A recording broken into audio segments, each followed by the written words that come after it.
Audio Jungle.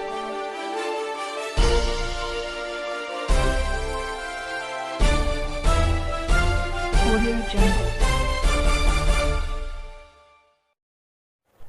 Assalamualaikum warahmatullahi wabarakatuh. Selamat pagi pemirsa, sekilas info kembali lagi bersama Anda yang akan memberikan berita terhangat, teraktual, dan terpercaya. Bersama saya Dian Inti Retno Purwandari. Mari kita simak berita. Audio Jungle. Audio Jungle. Baik, berita kali ini adalah tentang salah satu bank di Indonesia, yaitu adalah Bank Jatim. PT Bank Pembangunan Daerah Jawa Timur (TBK) atau disebut dengan Bank Jatim didirikan pada tanggal 17 Agustus 1961 dengan akta yang dibuat oleh Notaris Anwar Mahajuddin nomor 91. Sesuai dengan namanya, Bank Jatim terletak di daerah Jawa Timur. Bank Jatim merupakan jenis bank pemerintah daerah. Bank Jatim memiliki kantor pusat di Jalan Basuki Rahmat, Surabaya, Jawa Timur, Indonesia. Bank Jatim sudah cukup terkenal di kalangan masyarakat. Pastinya Bank Jatim memiliki produk-produk unggulan yang sangat diminati oleh masyarakat. Baiklah, berikut adalah produk dari Bank Jatim itu sendiri. Produk Bank Jatim dibagi menjadi 4. Yang pertama ada produk simpanan, kemudian yang kedua ada produk dana syariah, yang ketiga ada produk pinjaman, dan yang keempat ada produk treasury. Yang pertama, produk simpanan, yaitu meliputi rekening giro rupiah, rekening giro falas, deposito rupiah, deposito falas USD, tabungan simpeda, dan tabungan siklus. Yang kedua ada produk dana syariah. Produk dana syariah yaitu meliputi giro amanah, deposito barokah, tabungan barokah, tabungan QIB, tabungan simple IB, tabungan haji amanah, tabungan umroh IB amanah. Kemudian yang ketiga ada produk pinjaman. Produk pinjaman itu sendiri meliputi kredit mikro, retail, dan pinjaman yang terdiri dari kredit pundi kencana, kredit laguna, kredit linked BPR, kredit resi gudang, kredit bangkit KKPA atau KKOP, kredit KUMK SU-005-KIP, kredit Suyumi, kredit Jatim Mikro, kredit dana bergulir Pemprov Jatim. Kemudian produk kredit konsumer yang terdiri dari kredit multiguna, kredit properti, kredit sertifikasi hak atas tanah, kemudian ada kredit talangan al-mabrur, dan kredit pegawai. Selanjutnya, kredit menengah dan korporasi yang terdiri dari kredit pola kepres, standby loan, kredit modal kerja, rekening koran, kredit investasi, kredit konstruksi properti, kredit sindikasi, pinjaman kepada BLU, kredit pembiayaan piutang, kredit cash kolateral, kredit pemerintah daerah, bank garansi, rupiah dan falas atau USD. Kemudian produk pembiayaan syariah yang terdiri dari pembiayaan umum, KPR IB Kriya Barokah, multiguna syariah, emas IB Barokah, kepemilikan logam emas, linkage, umroh IB Makbula. Selanjutnya ada pembiayaan dengan agunan investasi terikat IB Barokah atau disebut dengan ITIP. Dan yang keempat itu produk treasury. Baik, info selanjutnya yaitu ada sumber dana bank. Setiap bank pasti memiliki sumber dananya tersendiri. Nah, di Bank Jatim kali ini sumber dana bank terdiri dari dua macam, yaitu yang pertama ada simpanan dari nasabah dan yang kedua adalah simpanan dari bank lain. Simpanan dari nasabah adalah dana yang ditempatkan oleh masyarakat kepada bank berdasarkan perjanjian penyimpanan dana. Termasuk dalam akun ini adalah giro, tabungan, deposito berjangka, dan bentuk lain yang dipersamakan dengan itu. Di Bank Jatim, simpanan dari nasabah dibagi menjadi dua. Yang pertama ada simpanan dari pihak berelasi dan yang kedua ada simpanan dari pihak ketiga. Pada laporan keuangan tahun 2018, simpanan pihak berelasi memiliki nominal sebanyak 14 triliun 947 miliar 56 juta. Kemudian pada laporan keuangan tahun 2017-nya yaitu sebanyak 8 triliun 118 miliar 670 juta. Terlihat perbedaan dari laporan 2017 ke 2018 yaitu terjadi peningkatan. Kemudian simpanan dari pihak ketiga di dalam laporan keuangan tahun 2018 yaitu memiliki nominal 35 triliun 965 miliar 875 juta. Sedangkan pada tahun 2017 yaitu sebesar 31 triliun 726 miliar 438 juta. Di sini juga terjadi perbedaan.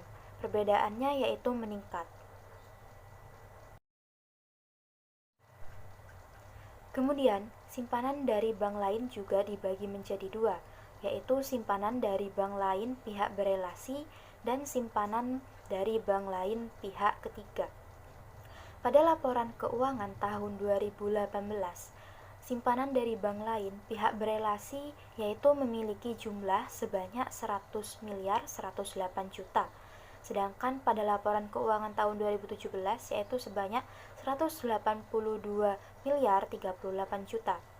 Kemudian, simpanan dari bank lain pihak ketiga pada laporan keuangan tahun 2018 yaitu sebanyak 635 miliar dan pada tahun 2017 memiliki nominal sebesar 1 triliun 266 miliar 923 juta. Simpanan dari bank lain terdiri dari liabilitas terhadap bank lain, baik dalam maupun luar negeri, dalam bentuk giro tabungan deposito berjangka, giro wadiah, tabungan mudharabah, dan deposito berjangka mudharabah. Simpanan dari bank lain diklasifikasikan sebagai liabilitas keuangan dan diukur pada biaya perolehan, diamortisasi menggunakan suku bunga efektif, kecuali simpanan syariah yang dinyatakan sebesar nilai liabilitas bank kepada nasabah. Baiklah, kembali lagi ke info selanjutnya. Di sini ada jasa-jasa bank. Jasa-jasa Bank Jatim terdiri dari jasa bisnis dan jasa kelembagaan. Jasa bisnis terdiri dari clearing nasional, yaitu adalah transfer dana kredit antar bank melalui clearing tanpa kewajiban melakukan pertukaran fisik warkat atau paperless yang dapat digunakan untuk melakukan transfer ke seluruh wilayah Indonesia. Yang kedua ada real-time gross settle. Di sini, sistem transfer dana berbasis RTGS yang memungkinkan bank dapat melakukan berbagai transaksi pembayaran atau transfer dana secara elektronik dalam waktu seketika atau online dan penyelesaian transaksi settlement secara terpadu. Kemudian selanjutnya ada inkaso rupiah. Inkaso rupiah merupakan pengiriman warkat atau cek, billet, giro, wesel ke bank tertarik untuk mendapatkan pembayaran karena tidak dapat diselesaikan melalui sarana clearing dengan menggunakan mata uang rupiah. Berikutnya ada inkaso falas. Inkaso falas merupakan pengiriman warkat atau cek, billet, giro, wesel ke bank tertarik untuk mendapatkan pembayaran karena tidak dapat diselesaikan melalui sarana clearing atau bank tertarik di luar wilayah clearing dengan menggunakan mata uang falas atau USD. Berikutnya ada giralisasi, merupakan pembayaran yang dilakukan oleh nasabah yang dilakukan secara otomatis oleh bank dengan melakukan pendebetan rekening giro atau tabungan nasabah sesuai dengan surat perintah pendebatan yang telah ditandatangani oleh nasabah. Selanjutnya ada BPD Net Online, yaitu fasilitas transfer antar BPD seluruh Indonesia yang tergabung dalam ATM bersama secara real time. Lalu ada Jatim Electronic Transfer System atau disebut dengan JETS. Dengan adanya JETS, maka semua akan terhubung secara online, misalnya transfer antara BPR atau ke bank umum. Berikutnya ada Western Union, yaitu jasa pengiriman uang atau penerimaan kiriman uang secara cepat yang dilakukan lintas negara atau dalam satu negara. Lalu ada transaksi remittance, yang merupakan salah satu jasa pelayanan bank terhadap masyarakat berupa transfer atau pengiriman uang dalam bentuk valuta asing baik itu penerimaan maupun pengiriman. Berikutnya ada jasa kelembagaan yang meliputi layanan pajak, yang merupakan salah satu jenis layanan yang diberikan oleh Bank Jatim kepada nasabah. Layanan pajak ini diberikan dengan status Bank Jatim sebagai bank operasional atau sebagai bank persepsi. Sistem layanan online telah dilesahkan oleh Dirjen Pajak Pusat dan diakui keabsahannya. Jenis layanan pajak di sini meliputi yang pertama PBB atau pajak bumi dan bangunan, kedua ada BPHTB atau bea perolehan hak atas tanah dan bangunan, yang ketiga ada PDL atau pajak daerah lain, yang keempat ada PKB atau pajak kendaraan bermotor, yang kelima ada PPN atau pajak pertambahan nilai, dan yang keenam ada PPH, pajak penghasilan. Yang ketujuh terakhir ada penerimaan negara bukan pajak atau PNBP. Lalu ada jasa pembayaran tagihan yang merupakan salah satu jenis layanan yang diberikan oleh Bank Jatim kepada nasabah. Layanan pembayaran ini dapat melalui teller Bank Jatim maupun melalui seluruh e-channel Bank Jatim dan sudah online di seluruh cabang Bank Jatim. Jenisnya diantara lain yang pertama ada pembayaran tagihan air atau PDAM, yang kedua ada pembayaran PLN, yang ketiga pembayaran tagihan telepon, yang keempat pembayaran biaya pendidikan, yang kelima pembayaran tagihan internet, yang keenam ada pembayaran tagihan TV berlangganan, yang ketujuh ada pembayaran terminal peti kemas Surabaya. Dan yang ke-8, pembayaran tagihan multifinance, yang ke-9, pembayaran tagihan kartu kredit, yang ke-10, pembayaran tiket pesawat atau tiket kereta api, dan yang ke-11 ada pembayaran transaksi e-commerce. Berikutnya ada payroll gaji, yang merupakan salah satu jenis layanan yang diberikan oleh Bank Jatim kepada nasabah. Sistem pembayaran gaji ini dengan memindahkan dari rekening penampungan atas nama lembaga atau perusahaan ke rekening tabungan pegawai penerima gaji. Kemudian jasa bank selanjutnya ada transfer falas atau remittance, penerimaan pajak ekspor impor atau EDI system, kemudian e-channel dan jasa lainnya yang meliputi SMS banking, USSD, SMS banking, internet banking, mobile banking, layanan laku pandai atau si pandai Bank Jatim, kemudian ada info Bank Jatim, lalu ada kartu ATM dan kartu debit prima Bank Jatim. Lalu ada kartu flash Bank Jatim, Safe Deposit Box, kartu pegawai negeri sipil elektronik atau disebut dengan KPE, kemudian ada virtual account, dan yang terakhir e-Samsat Jatim. Kemudian pendapatan provisi dan komisi yang jumlahnya signifikan yang berkaitan langsung dengan kegiatan pinjaman atau pendapatan provisi dan komisi yang berhubungan dengan jangka waktu tertentu diamortisasikan sesuai dengan jangka waktu kontrak menggunakan suku bunga efektif. Pendapatan provisi dan komisi yang berkaitan dengan kredit diakui sebagai bagian dari pendapatan bunga. Untuk pembiayaan syariah, provisi dan komisi diakui selama jangka waktu akad dengan menggunakan metode garis lurus. Kemudian dilihat dari laporan Bank Jatim, provisi dan komisi dari selain kredit yang diberikan pada tahun 2018 yaitu sebesar 7 miliar 89 juta, dan pada tahun 2017 yaitu sejumlah 6 miliar 175 juta. Di sini dapat dilihat pada tahun 2017 ke tahun 2018 adalah terjadi kenaikan.